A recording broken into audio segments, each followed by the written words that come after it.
Christmas was only days away. The city centre was glowing with festive lights, and the streets were packed with people rushing to finish their last-minute shopping. In the heart of the city, the headquarters of one of Northern Ireland's largest banks was preparing for one of the busiest periods of the year. But no one noticed the storm that was about to break. Until the morning of December 20th, 2004. That morning, it became clear that one of the largest bank robberies in British history had just taken place. When the vault was opened, it was almost completely empty.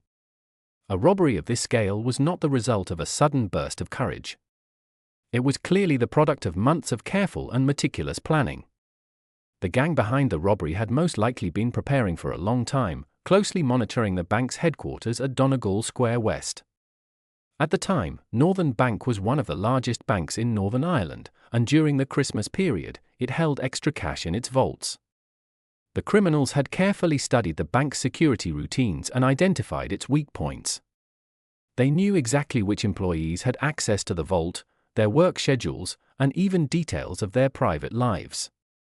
At the heart of the plan was a brutal tactic known in the criminal world as tiger kidnapping. The idea was simple and ruthless: kidnap the families of bank employees and force them to cooperate. Fake police uniforms were acquired. Special mobile phones were prepared for communication. Escape vehicles and routes were planned in advance. When the evening of the robbery arrived, every member of the gang knew their role by heart. And so, on the evening of Sunday, December 19, 2004, a nightmare began for two families in different parts of Belfast. The first target was the home of bank employee Chris Ward, who lived in the quiet town of Downpatrick. That evening, people knocked on the door, introducing themselves as police officers. The moment the door was opened, armed men in fake uniforms forced their way inside, overpowering Chris. His family was gathered into a single room and held at gunpoint. Chris, handcuffed in front of his loved ones, was dragged out of the house by masked attackers. Some members of the gang stayed behind to continue threatening the family. Meanwhile, the second target was the home of Kevin McMullen, a senior vault supervisor at the bank, and his wife Karen, who lived in the west of the city. Kevin was Chris Ward's manager, and like him, had full access to the vault. When the McMullens opened their door, believing the visitors were police officers, they too realized too late that something was terribly wrong. Kevin was quickly restrained, his hands tied. The attackers showed no interest in valuables; their only goal was control. Karen was forcibly taken from the house, blindfolded, and driven to an unknown location. Kevin was left tied up on the floor, helpless, not knowing what would happen to his wife. The gang then brought Chris Ward to Kevin's house. The two colleagues found themselves face to face in a horrifying situation. Their families were hostages. Their lives depended on obedience. The masked men gave clear instructions. Tomorrow morning, you will go to work as usual. You will act as if nothing has happened. If you don't, your families will die.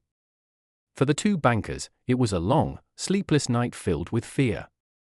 Karen McMullen was held blindfolded in an unknown location for nearly 24 hours, completely cut off from the world. At dawn on Monday, December 20th, the next phase of the plan began. Before leaving Kevin's house, the criminals repeated their threats. Karen was already in their hands, and Chris's family was being closely watched. After the longest night of their lives, Chris and Kevin put on their suits and went to work, pretending everything was normal. One thought echoed in their minds: if we don't follow orders, our families die. At around 9 a.m., they arrived at Northern Bank's headquarters. To their colleagues, they appeared calm, acting as though it was just another workday. But inside, the terror never stopped. Both men worked in the basement where the cash vault was located. The special phones given to them by the gang stayed with them all day. The first instruction was to send the other staff home early. Using the relaxed atmosphere of Christmas week, they convinced their colleagues to leave. By 6 p.m., the bank was closed to customers. Inside, only Chris, Kevin, and security staff remained. The gang decided to test the system first. Chris Ward was instructed to take a sports bag filled with £1 million and leave the building briefly. He walked to a dark side street and handed the bag to a waiting accomplice. The entire exchange took only minutes. This was a test. If anyone became suspicious, the plan would be aborted. But nothing happened. At around 7 p.m., the real robbery began. Chris and Kevin followed phone instructions, removing stacks of banknotes from the vault and loading them into containers. The bank was holding large sums of cash from other branches and newly printed banknotes. Everything appeared normal. To avoid suspicion, they covered the containers with old boxes and office furniture, making it look like trash being removed. A white van pulled up to the rear loading area. Using a cover story, security allowed it inside. For 15 minutes, cash-filled containers were loaded into the van.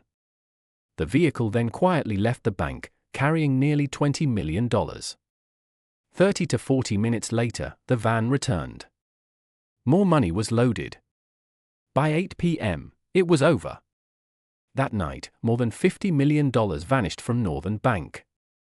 By pure chance, a couple nearby noticed suspicious behavior and reported it to a traffic officer.